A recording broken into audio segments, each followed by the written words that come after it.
January 6th and how the press became the enemy of the American people.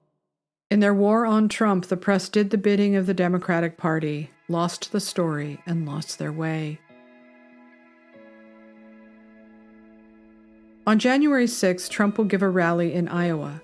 He'll do what he's done for 7 years as a hunted man, reassure his supporters that there is nothing to fear but fear itself. Joe Biden, the President of the United States, will also give a speech that day and do what he's been doing since taking office. Offer the people nothing but fear itself. For podcast listeners, a tweet from the Democrats. President Joe Biden will mark the 3-year anniversary of the January 6th insurrection with a speech near Valley Forge, speaking directly with voters about how democracy and fundamental freedoms are at stake. Here is a Biden campaign ad. There's an extremist movement that does not share the basic beliefs in our democracy. All of us are being asked right now, what will we do to maintain our democracy? History's watching. The world is watching. And most important, our children and grandchildren will hold us responsible. The Vice President and I have supported voting rights since day one of this administration, and I ask every American to join me in this cause. Biden's message: be afraid. Be very, very afraid of your fellow citizens. The guy who works at the gas station, the waitress, the bus driver, the construction worker, the teacher, the pilot. All of them and any of them could be a Trump supporter. Fear them, shun them, help us remove them from our country. You are with us or you are against us. They see their fight against Trump as something along the lines of the Civil War, World War II, and 9/11 all rolled into one. It would be funny if it wasn't so terrifyingly real. It's no wonder his approval ratings are in the toilet and that Trump is polling ahead, even after everything they've thrown at him. The Democrats have lost touch with reality and no longer know the country they lead. None of this would be happening, of course, if we had a legacy media that served any purpose other than to be what Devin Nunes called part of state-owned leftist enterprise that also controls everything: universities, nonprofits, bureaucracies, and the Beltway corridor. Since Trump was elected, the stories in the mainstream press have been nothing but an advent calendar of lies. Lift a flap, there's Russiagate. Lift another flap, and there's Jacob Blake was unarmed and there to break up a fight. Lift another flap, and there's Kyle Rittenhouse as a white supremacist. Lift another flap, and it's mostly peaceful protests. Or it's Derek Chauvin was a racist who murdered George Floyd because he hates black people. Another flap, the nation's police are racists. Another flap says vaccines stopped the spread of COVID. And another says COVID did not come from a lab. Here are the experts trotted out to say protests are more important than COVID. Then more experts trotted out to say bringing in the military to stop the protests, which were mostly peaceful, was fascism. Then the experts said the Hunter Biden laptop was Russian disinformation. Lift another flap, and it's the biggest lie of all. January 6th was an insurrection. No, it wasn't. It was not planned or ordered or even desired by Donald Trump or his supporters. It was planned by someone who was not part of Trump's rally and in fact did nothing to help Trump, but only ended any chance he had to debate the election in the Senate. The Democrats believe that January 6th is their get-out-of-jail-free card, that they can put the country through unending misery, but all they have to do is show the footage on a loop to keep their flock paralyzed by fear and the votes will flood in. The legacy press has been lying about January 6th for almost 4 years and counting. They live in constant fear of being accused of normalizing racism, normalizing a fascist. They did as they were told, with their image, reputation, and maybe even their jobs at stake. Salem Village in 1692 had no such thing as a free press. If the town leaders did not want something said or published, they would ban it and throw the perpetrator in jail. That's how they were able to get away with hanging 20 of their townspeople, convicted on spectral evidence, witchcraft they couldn't see but could only imagine. After each hanging, they'd all meet up in the tavern to celebrate as one more battle against the devil won. When a Quaker named Thomas Mall fought them, his case was said to have inspired the First Amendment to the Constitution, freedom of speech along with freedom of the press and freedom of religion. Here we are all of these centuries later and not much has changed, The elites and their media puppets still celebrate after another battle won against Trump and MAGA. Freedom of the press is a joke if much of the press is controlled by one political party that decides reality. But here's the problem for them. I was there. I wasn't in D.C. on January 6th, but I was following the Stop the Steal movement via Steve Bannon's War Room podcast. I know what the plan was and what it wasn't. I was a Democrat who had voted for Joe Biden. After the summer of 2020, like so many other Americans, I had to escape the mainstream media narrative after realizing I'd been lied to over and over again. I had to find out what was true and what wasn't. I also thought the 2020 election had been rigged by powerful forces in this country that had robbed the American people of their right to a fair election. If all the money and power is concentrated at the top and they decide to take complete control of our elections, maybe it isn't illegal, but it is not what our elections are supposed to be about. But even still, I didn't think Trump had a case. Then I watched as the media narrative became about the big lie and how it was almost a crime to say the election was stolen. Even now, they parrot the term that makes me want to scream, election denier. But it wasn't a fair election. One of the most powerful weapons was a lying legacy media that gaslighted Americans all through 2020. As we lurched from lockdowns to protests back to lockdowns, the media continued to lie all through January 6th, as though we all hadn't just lived through the summer of 2020. They're the ones who opened the door to acceptable political violence. As usual, it only applies to them. Then I started to think more carefully about the 4 years Trump was in power. I thought about Russiagate, the first impeachment. I thought about the media, what they'd done to Trump day in and day out for 4 years. How they cherry-picked things he said, blew them out of proportion. How they threw Trump news into the churn like bait. It was big business for them. But how is any of that a free press? That's pure state propaganda. How can they still call themselves journalists? How can they even sleep at night? I'd watched every Trump rally since the summer, looking for proof that he and his supporters were what they'd been charged and convicted of in the media, racists and white supremacists. None of that was true. Vivek Ramaswamy is one of the few candidates who has directly challenged them on the damage done.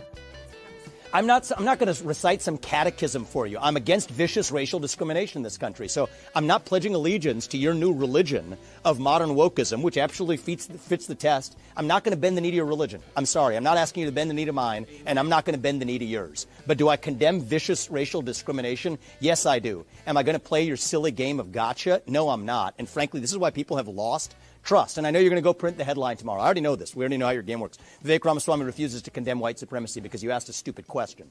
The reality is, I condemn vicious racial discrimination in this country, but the kind of vicious and systematic racial discrimination we see today is discrimination on the basis of race in a very different direction.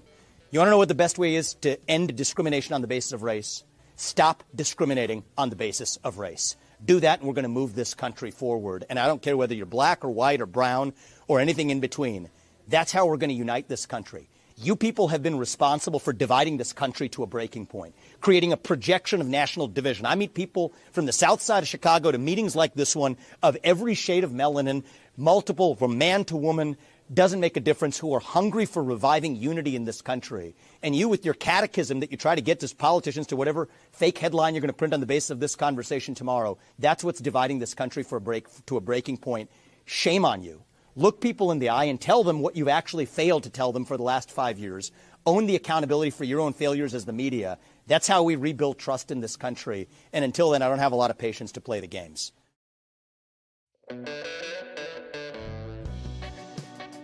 Trump's supporters are kind people, decent and patriotic Americans. They're mostly outsiders who like Trump and want to support him. January 6th was going to be one last rally before they closed the door on the 2020 election. Trump had gone to great lengths to convince Josh Hawley and Ted Cruz to debate the election rule changes in the Senate. Ted Cruz was giving a speech when, from out of nowhere, a riot at the Capitol. That we are gathered at a time when democracy is in crisis. Recent polling shows that 39% of Americans believe the election that just occurred, quote, was rigged. You may not agree with that assessment, but it is nonetheless a reality for nearly half the country. I would note it is not just Republicans who believe that. 31% of independents agree with that statement. 17% of Democrats believe the election was rigged. Even if you do not share that conviction, it is the responsibility, I believe, of this office to acknowledge that is a profound threat to this country and to the legitimacy of any administrations that will come in the future. I want to take a moment to speak to my Democratic colleagues. I understand your guy is winning right now. If Democrats vote as a bloc, Joe Biden will almost certainly be certified as the next president of the United States. I want to speak to the Republicans who are considering voting against these objections. I understand your concerns, but I urge you to pause and think. What does it say to the nearly half the country that believes this election was rigged if we vote not even to consider the claims of illegality and fraud in this election? And I believe there's a better way. The leaders just spoke about setting aside the election. Let me be clear, I am not arguing for setting aside the result of this election. All of us are faced with two choices, both of which are lousy. One choice is vote against the objection. And tens of millions of Americans will see a vote against the objection as a statement that voter fraud doesn't matter, isn't real, and shouldn't be taken seriously. My first thought was, that can't be MAGA. They don't do that. There was never any plan to breach the Capitol or take any member of Congress by force. None of that was part of Stop the Steal. But you'd never know it, because these are not questions our legacy media will ever ask or even wonder about. Now, too many Americans believe the official story that Trump sent a violent mob to attack the Capitol because he couldn't lose an election. Over time, it would become clear that January 6 was part of an ongoing sting operation coordinated by FBI informants who were being paid well by the Bureau to bring home the bacon. The idea was to manifest extremists, to rouse them out of the darker corners of America, rile them up, get them angry, and then aim them towards something dangerous, like kidnapping Gretchen Whitmer or storming the Capitol. Only one reporter in the mainstream even bothered to ask questions about the Whitmer kidnapping, Chris Heath, writing for Esquire, quote, "It was also perplexing to see how much of the connective tissue that did exist involved people who were acting on behalf of the FBI. Take, for instance, what seemed at first glance to be one of the more damning events in the alleged narrative of this conspiracy. It is one thing to be told that, on the night of September 12, 2020, Adam Fox and Barry Croft, who, according to the prosecutors, were the plot's de facto ringleaders, conducted a nighttime reconnaissance of Whitmer's Elk Rapids vacation home, driving around the area after first stopping to inspect the underside of the bridge on Highway 31, where they might plant explosives. But it is perhaps another to piece together that the truck in question, a Chevy Silverado, had 5 people in it, and that Fox and Croft were in the back seat, Croft in the middle, next to a man who turned out to be an FBI informant, and that the truck was being driven by its owner, Dan Chappelle, who had been at the center of everything that had or hadn't been happening for several months, and that he was also an FBI informant, and that next to him up front was another man whom Chappelle had introduced to the group as an explosives expert, and that this man was not an FBI informant, he was an FBI agent.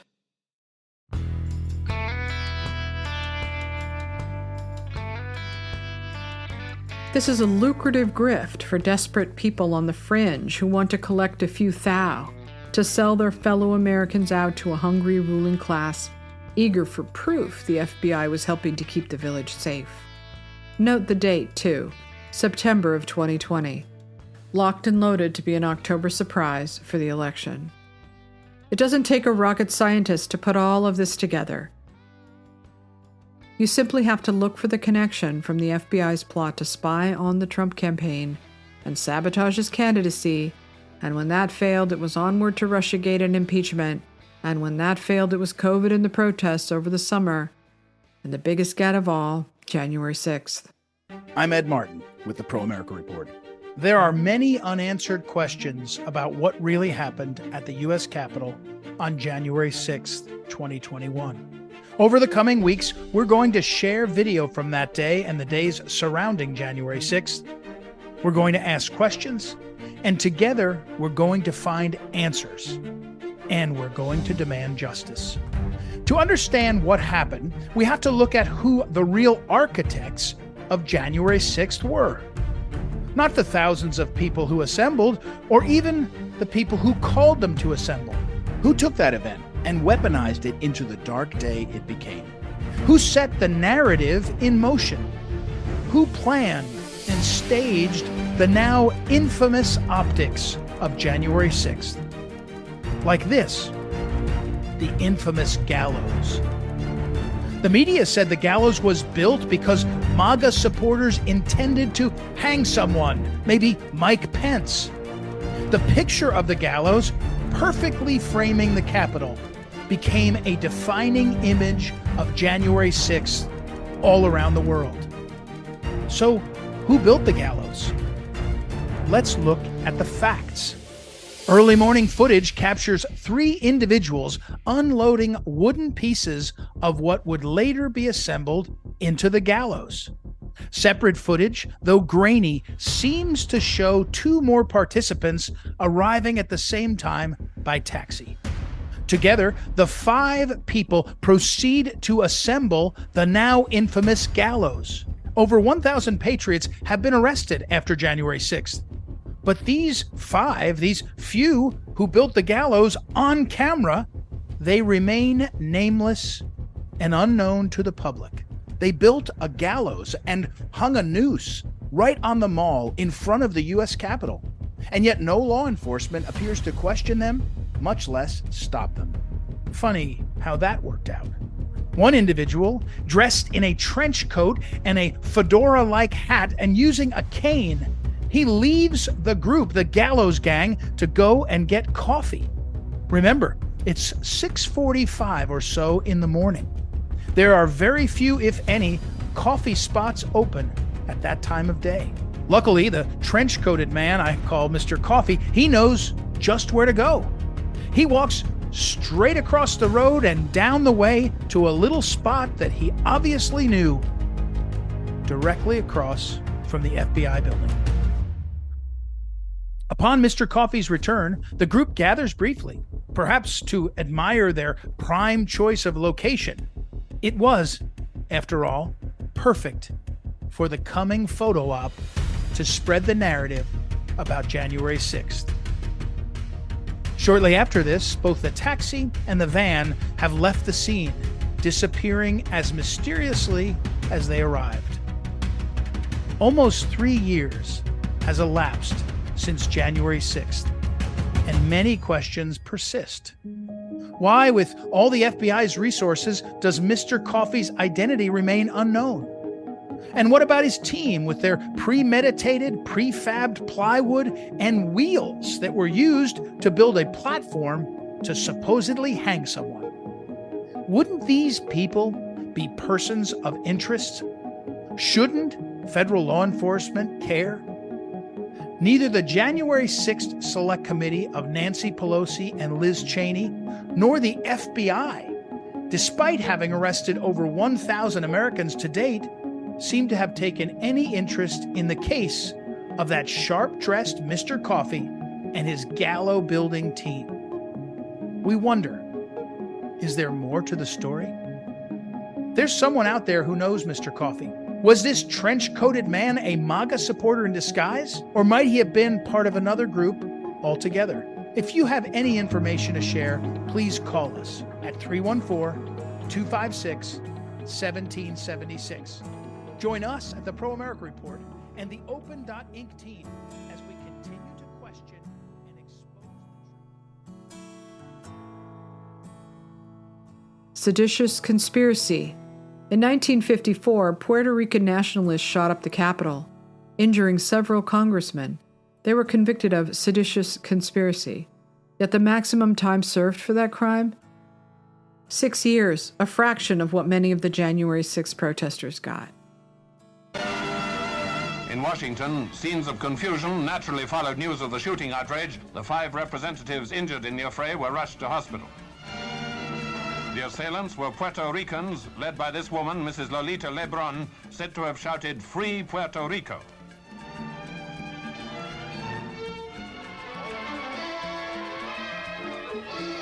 Puerto Rico rounds up its nationalist fanatics following the wounding of 5 U.S. congressmen. Ringleader of the group, Pedro Campos, is subdued after a 2-hour gun battle with police. Linked to communists, the nationalist arsenal is believed to have been supplied by Reds, now being hunted throughout the island.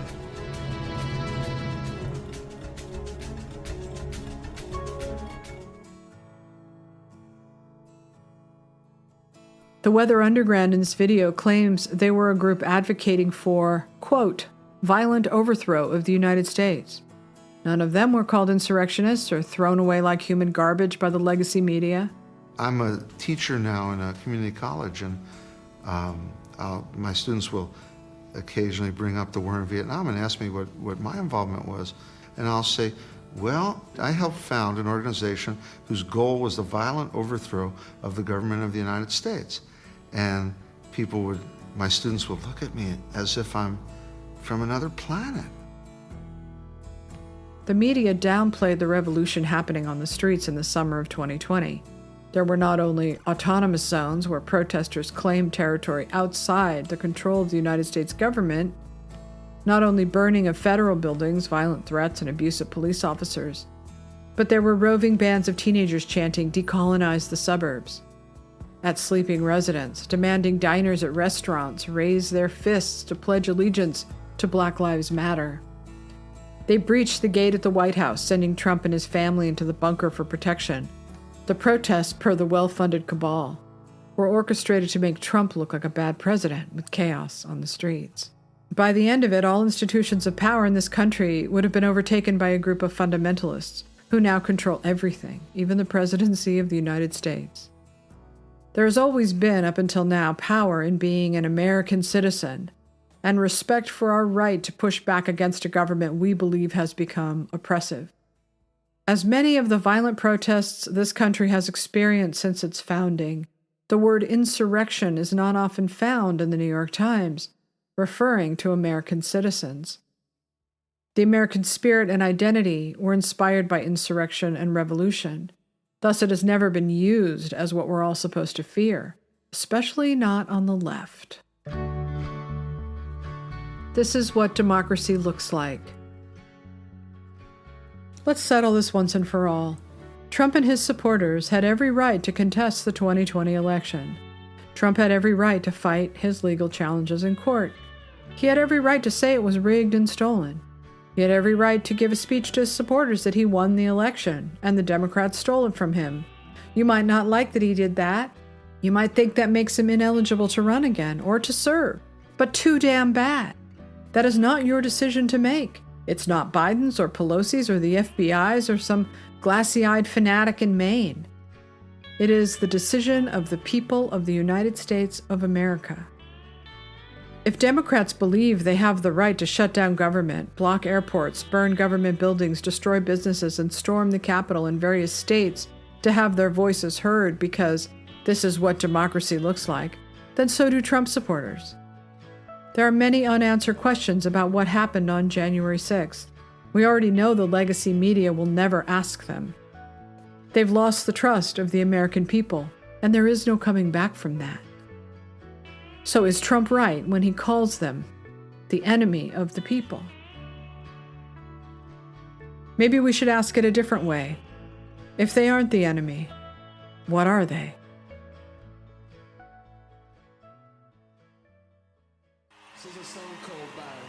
Thank you for listening to my podcast, sashastone.substack.com.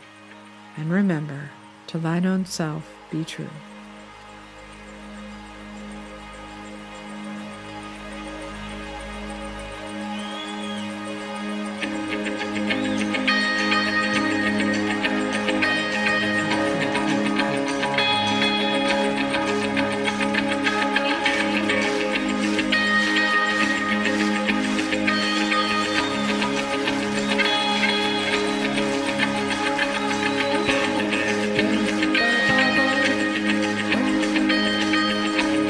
satellite of love.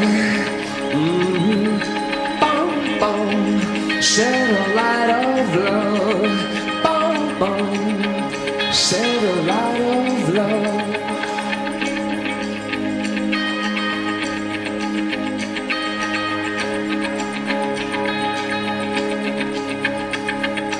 If you twist and turn away, if you tear yourself into again, if I could, you know I would. If I could, I would let it go.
goodbye. Who's gonna please meet you? I hope you kiss my leg. Oh yeah, please meet you. I hope you kiss my leg. Oh yeah.